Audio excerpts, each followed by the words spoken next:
Welcome to this explainer.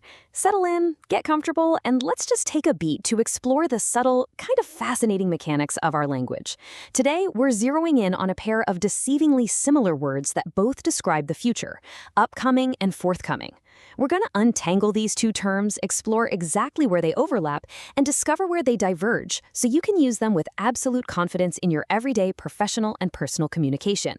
Understanding these nuances doesn't just improve your grammar, it actually refines the way you set expectations with everyone around you. So, have you ever found yourself typing up an email or drafting a report only to pause, staring at the screen and wonder, wait, is this project upcoming or is it forthcoming? You want to let someone know something's happening soon, right? But you really don't want to overthink it. Both of these words basically point to the exact same concept of the near future. They feel completely interchangeable. So, how do we confidently choose between them? Let's figure that out together. All right, Section 1, the vocabulary overlap. It's actually pretty interesting how perfectly the dictionary definitions mirror each other at first glance. I mean, if you look at standard dictionary entries, upcoming simply means going to happen soon. And forthcoming, well, in its primary sense, it also means going to happen or be published soon. So here's a reassuring truth. If your only goal is just to say an event is approaching, both words technically work. The foundation is shared, and you're not breaking any grammatical rules by swapping them. Let's look at a few spots where these words peacefully coexist.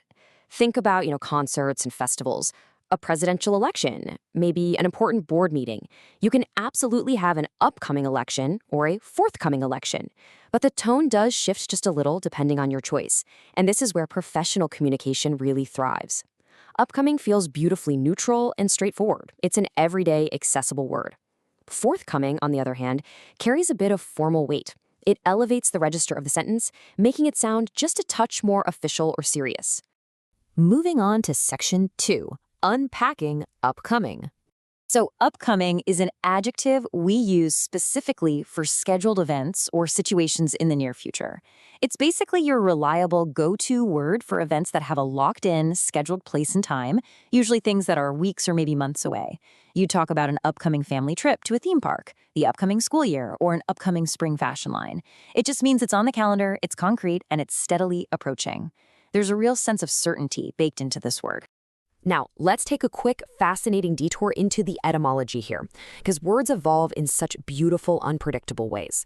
Back in the 1300s, upcoming was actually a Middle English noun that literally meant the action of ascending, like physically moving upward, walking up a hill. Then by the 19th century, around 1848 or so, it was being used as an adjective meaning rising. But it actually wasn't until the mid-20th century, 1949 to be exact, that it settled into the modern temporal meaning we use today, about to happen.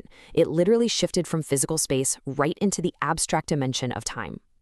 A quick heads up, though, we've got to be careful not to confuse our subject word, upcoming, with the similar sounding hyphenated phrase, up and coming.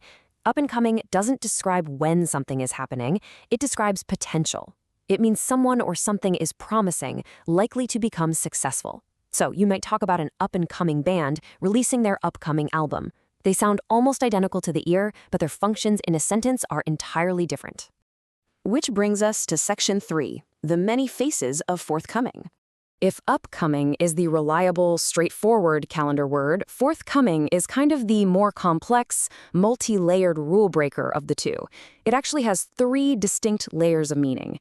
The first is the one we've covered, a future event used in formal situations, like the forthcoming elections. But there are 2 other entirely different applications.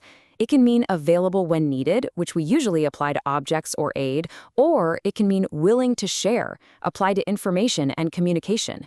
Let's just take a second to let those 3 distinct applications sink in. Let's dive a little deeper into that second meaning, available or provided when needed. Notice that this usually relates to physical objects, money, or help being reachable or supplied. Say an earthquake hits and foreign countries don't send supplies. You would say, emergency aid was not forthcoming. Or in a professional context, if your department is waiting on a budget approval that just keeps getting delayed, you might say, financial support for the project was not forthcoming. It's a polite but very firm way to point out a failure of something expected to materialize. And gracefully shifting from physical objects over to human behavior, we get the third meaning, a person's willingness to communicate openly. If someone is reluctant to speak, they are not forthcoming. You know, the teenager was not forthcoming about sneaking out. Or maybe in a high-stakes business scenario, the CEO was not forthcoming about her involvement in stock trading.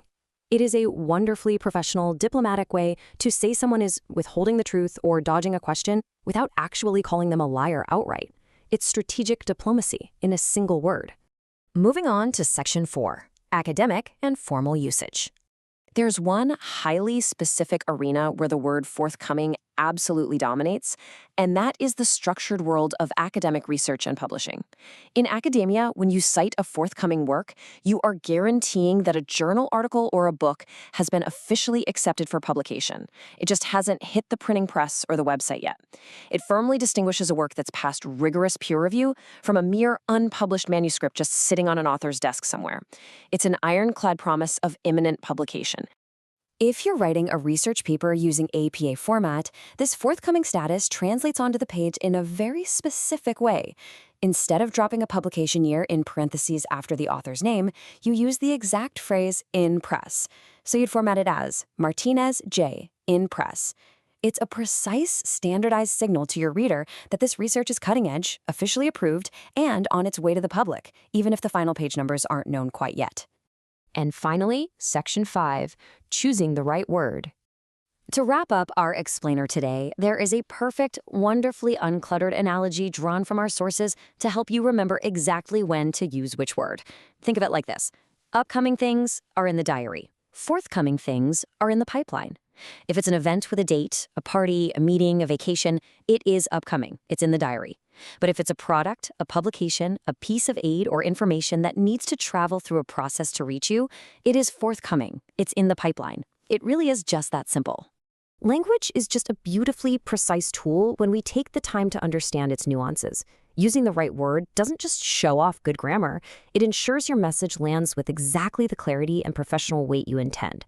So, as you move through the rest of your day, I'll leave you with this. What upcoming events are in your diary right now, and what forthcoming projects are currently in your pipeline? Thanks so much for joining me for this explainer. Hello, it's Rod's friend here, Gino from Real Everyday English. Sorry for interrupting your video. I just want to make a quick recommendation that you subscribe to Rodrigo's channel. He's an amazing guy, he's so humble, he's so dedicated, and he creates absolutely fantastic content. See you people soon. Bye-bye. God bless.